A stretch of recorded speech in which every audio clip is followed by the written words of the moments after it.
Hello everyone and welcome to my CBS Soaps official channel. I hope everyone is having a wonderful day. Before we begin, please hit the subscribe button and give this video a thumbs up. Monday, October 13, 2025. Today on General Hospital, Nathan hopes to get his badge back. Willow agrees to move in with Drew and Trina learns her parents are divorcing. In the Quartermain kitchen, Chase helps Brooklyn pack up Leela's tea set, as Tracy blew a gasket over Ronnie using it. She's glad he has the day off, which Chase feels is only because Anna's cutting him out of the case as he can't be objective about Willow. He fears telling Willow about Drew and the judge only made her more of a suspect. Brooklyn tells her husband that Willow has made one bad choice after another, putting herself in this situation. Chase knows, but he can't help but wonder how he got lucky with her and how things went so wrong for Willow. As they chat, Chase gets a call from the station. He says he'll pick up the warrant and make the arrest. At the hospital, Willow tells Drew to trust that she knows what she's doing in agreeing to the supervised visits with her kids. Drew feels she can still show Michael that he doesn't control her by moving back in with him today. Willow still doesn't want to rock the boat, as Michael just agreed to let her see the kids. She says he could take the visits off the table, which Drew says would only make her case stronger, as it shows Michael's using the kids to control her. Drew swears to her that Michael will be arrested shortly for shooting him, and then she'll have her kids back. Willow finally agrees to move in with Drew, and he's delighted. They kiss, and Willow notes she needs to get ready for her session with the kids. She heads out. It's almost impossible to tell at this point if she's playing him, or back to being controlled by him and delusional. At Aurora, Curtis feels that, knowing what he does, he and Portia should postpone their divorce, as if they stay married, they can't testify against one another.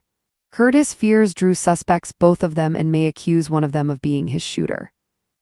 Portia says there is no evidence against her anymore and she didn't shoot Drew. She could have even killed him in the OR but didn't.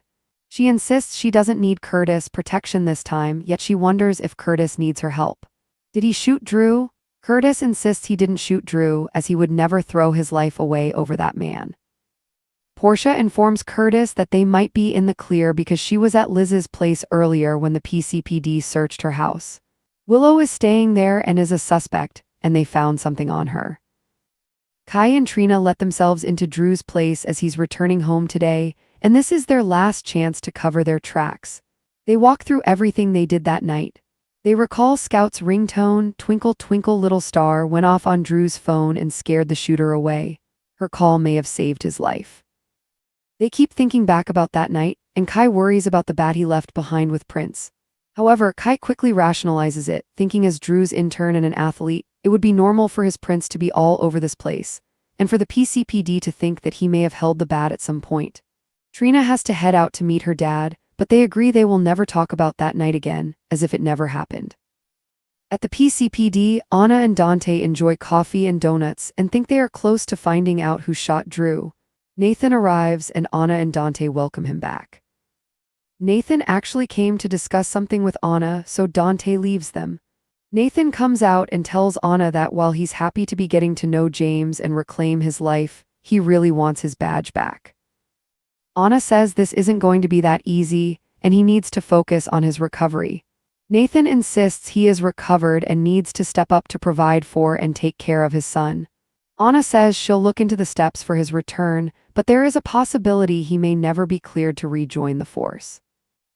Anna tells him that he's a great officer, but he's missed a lot over the past 7 years. But what they really need to know is where he's been and who he's been associating with, as it's clear he hasn't been sleeping for the time he was away. Once they have that information, they'll be in a better position moving forward with his return. He thanks her and gives her a hug before leaving. Nathan has almost a dark look on his face as he embraces Anna. At Bobby, Nina tells Carly how pleased she is to hear Michael is being reasonable and letting Willow see the kids. Carly is certain Willow will prove to the therapist she's not capable of being a good mom, and Michael will maintain custody. Nina notes that's if Michael can stay out of prison. The ladies argue about Drew's shooting, both of their relationships with Drew, rehash all their fights, and get into the custody hearing. So much recapping in today's episode. Nina soon suggests that maybe Michael didn't put those bullets in Drew's back, maybe it was Carly.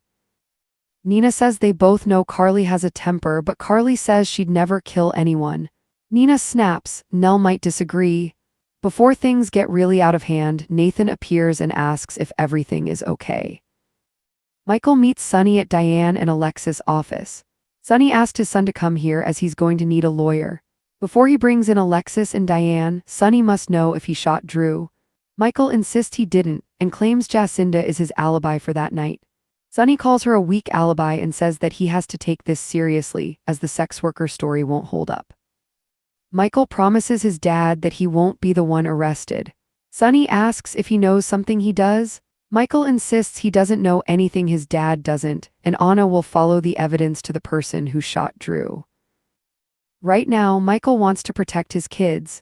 He says the woman he loved can no longer be with her own kids unsupervised, so he has to do whatever it takes to ensure she doesn't get them back.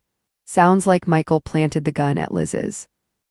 Later, Dante arrives at the office after Michael has left. Sonny hates to ask his son this, but has to.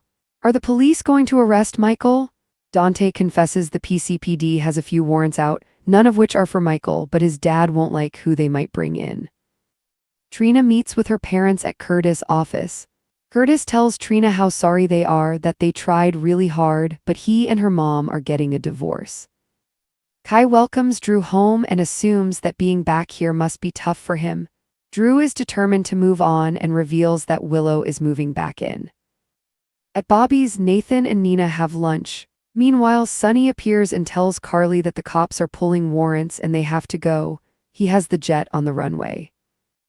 Suddenly, Chase appears with another cop, and everyone suspects Carly's about to be arrested. However, it's Nina who is placed under arrest for conspiracy to commit murder. Finally, Michael, Willow, and the kids are meeting with the therapist. That's when Anna and Dante arrive and arrest Willow for the attempted murder of Drew. Thanks for watching. If you liked this video, so please don't forget to subscribe to my channel and don't miss any updates. Later, Dante arrives at the office after Michael has left. Sonny hates to ask his son this, but has to. Are the police going to arrest Michael? Dante confesses the PCPD has a few warrants out, none of which are for Michael, but his dad won't like who they might bring in. In the show's final moments, Trina meets with her parents at Curtis' office. Curtis tells Trina how sorry they are, that they tried really hard, but he and her mom are getting a divorce.